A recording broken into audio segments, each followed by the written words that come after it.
por uma substituição de iniciação social pela educação, mas uma educação renovada e culturalizada. Muito obrigado.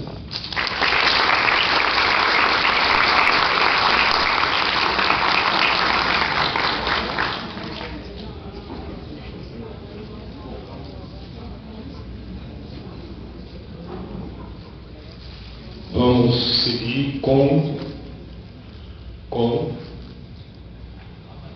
Maristela. Tem microfone aí?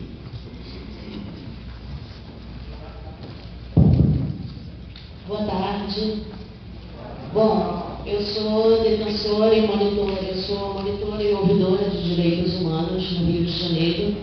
Eu atuo em favelas e é disso que eu conheço, então é exatamente sobre esse foco que eu gostaria que nós voltássemos a nossa atenção e nós refletíssemos a respeito de direitos humanos, ação política e exclusão. Eu posso falar desses três temas na vida dos pobres, na vida dos favelados, que é realmente do que eu conheço. Quando a gente fala de exclusão, eu acho que nós não somos remetidos a um momento presente. Isso, na verdade, o que nós assistimos agora no presente é a continuação do que nós assistimos na nossa história desde sua criação. Quando a gente pensa em favelas, a gente tem que pensar na origem do que era uma favela. Os negros, quando eles foram soltos das senzalas, quando eles ganharam a dita liberdade, eles saíram da casa dos seus senhores com uma mão na frente e a outra atrás, sem saber para onde ir, o que fazer da vida. E então, para fugir das pestes e das perseguições, eles subiram os morros. Eles subiram os morros porque era muito mais complicado para os senhores de engenho, para os senhores donos destes, que eles, com aquelas roupas pesadas e seus hábitos sedentários, eles subissem morro acima para persegui-los. E lá eles ficaram. Esses negros libertos, por exemplo, eles ganharam um convite da coroa, dos grandes senhores, de que se eles fossem guerrear em Canudos, eles, ao voltarem, eles teriam casa própria. Era minha casa, minha vida do século XIX.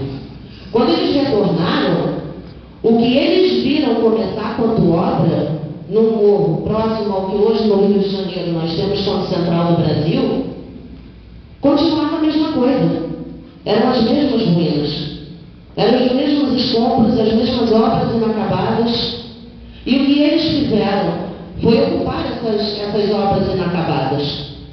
Eles não receberam mais o soldo, ficaram à deriva, pior do que já estavam, porque ainda se sentiam enganados, ainda não tinham sequer para onde retornar. E ao chegar lá e ocuparem esse espaço, esse lugar foi chamado de Morro da Providência, que muitos acreditam que se chama Providência pela divina providência, mas não, foi pela providência dos soldados que guerrearam em Canudos de tomar aquilo para si.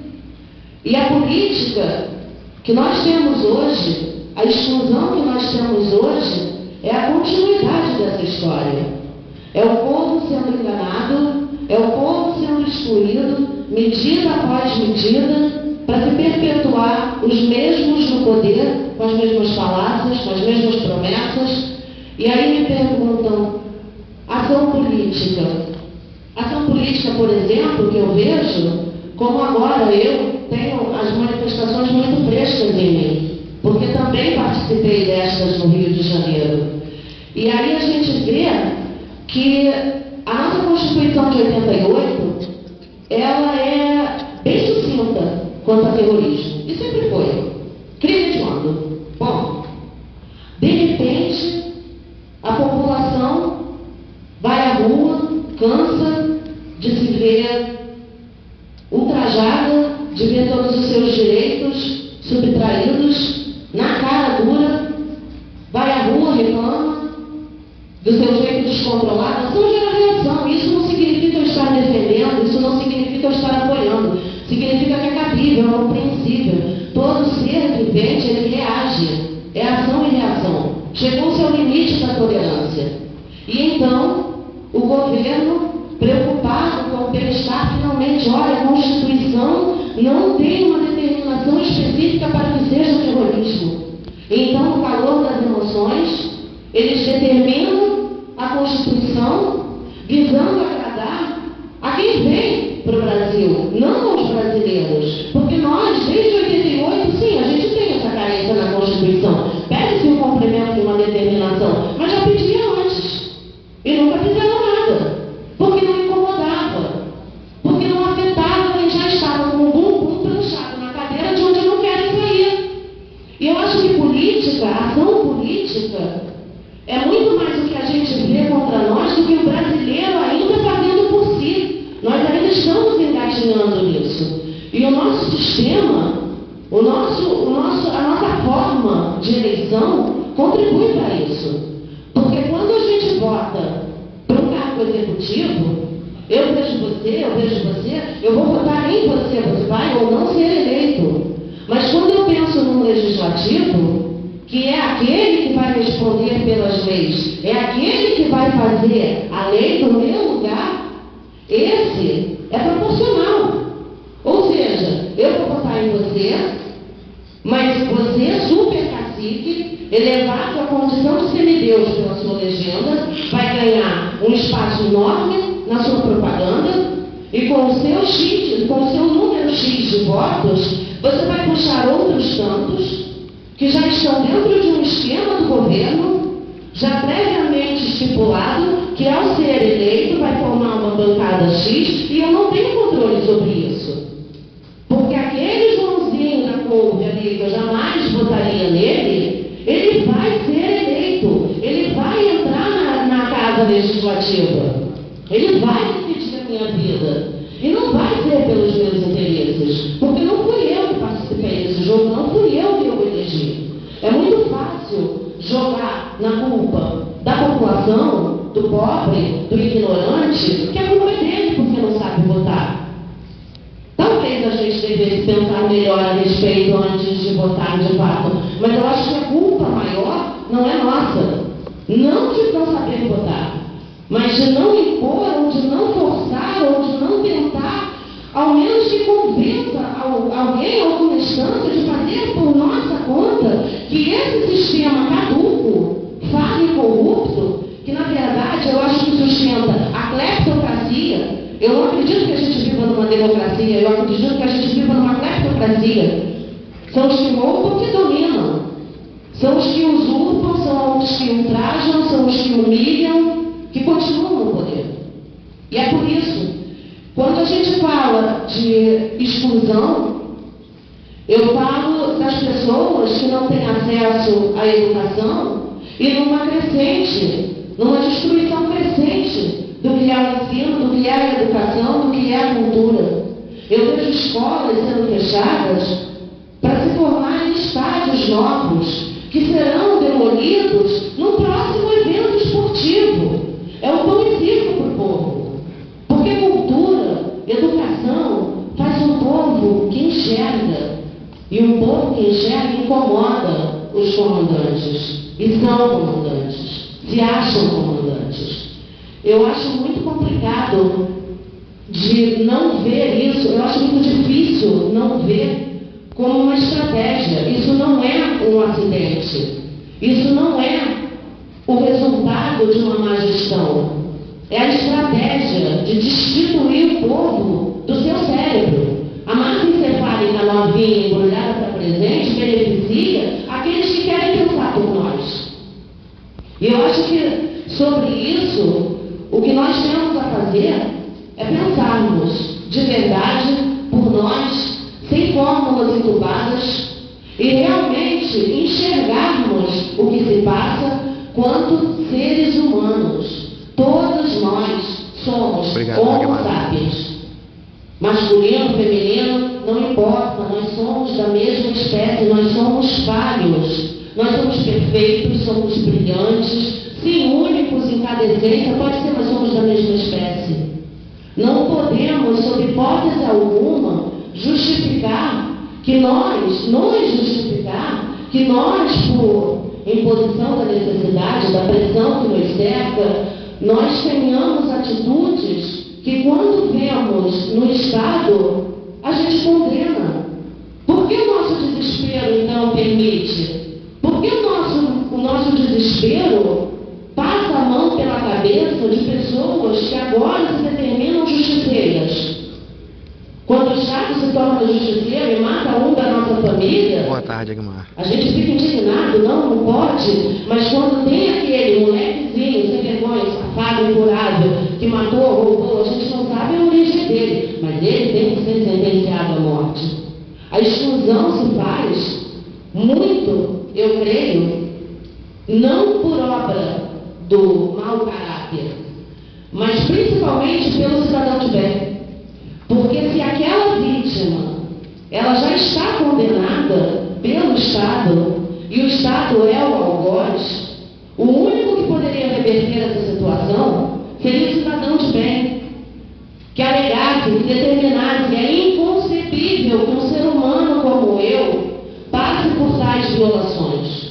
E isso não acontece, porque a casta dos cidadãos de bem, eles determinam, eles aceitam como um mal necessário a castração de alguns. Aqueles que subiram, que criaram o Morro da Providência, que ficaram isolados por medo da perseguição dos senhores, eles continuam isolados por medo dessa perseguição, que se mantém. É muito fácil ver isso quando a gente chega a determinadas calçadas remediadas e a gente descobre o olhar de aversão, o olhar de medo que lançam para aqueles estranhos que ousaram sair do gueto. Nós estamos terminando o nosso horário. Como a gente vai se encontrar depois, hoje à noite, a gente ainda tem um convidado aqui para conversar conosco. Eu vou deixar o meu pensamento e tudo isso que eu ainda tenho para conversar com vocês para a parte da noite. Eu espero reencontrá-los, enfim. Para não tomar muito do tempo de todos nós, eu passo a vez para o Luiz Peixoto, meu colega de ruas do Rio de Janeiro, da Comissão de Direitos Humanos da OAB, que tem muito a nos acrescentar. E é isso. Obrigada, muito obrigada pela presença de todos. Boa tarde.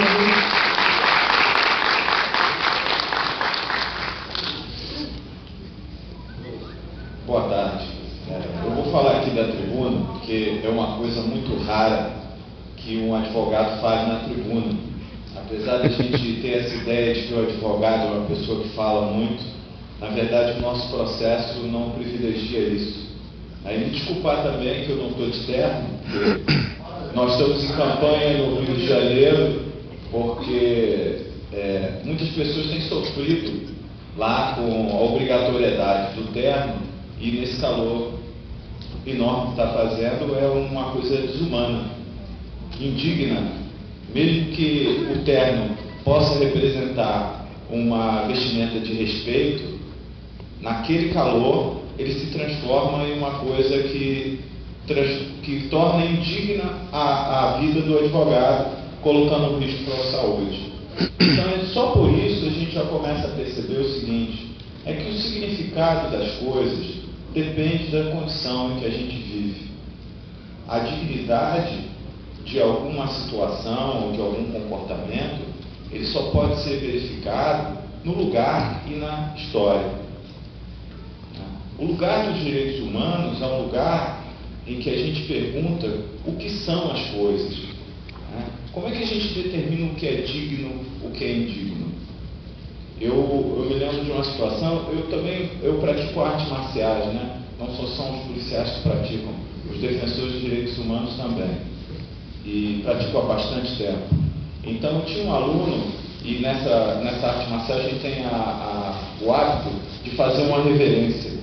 Só que um era muçulmano e o outro evangélico, protestante. E para essas religiões, você fazer referência a um homem é um ato de desrespeito. E eles se sentem desrespeitados em serem obrigados a isso. E eu fui consultar os professores, eles não abriam mão disso. Não, porque é uma tradição nossa, nós temos que respeitar. Nós falamos, não dá para ter um meio termo, né? eu vou me sentir desrespeitado porque ele não me cumprimentou daquele jeito?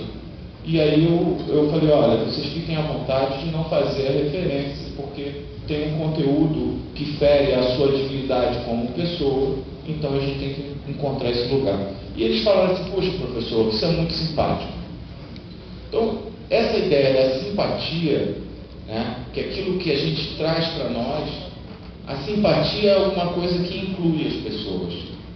Aceitar a diferença e possibilitar que a gente conviva com diferenças culturais é uma coisa que inclui as pessoas.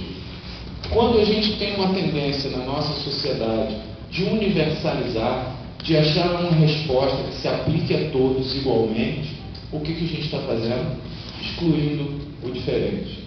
E geralmente também excluindo com a força do Estado, aplicando uma lei e às vezes até uma lei penal. E aí eu vou dar um exemplo para vocês de um filme, eu não sei quem já assistiu Bastardos Inglórios. É um filme que parte de uma ilusão de que o Adolf Hitler ia ser perseguido por um grupo de americanos que invadiam, se disfarçavam e começavam a criar atos para matar Adolf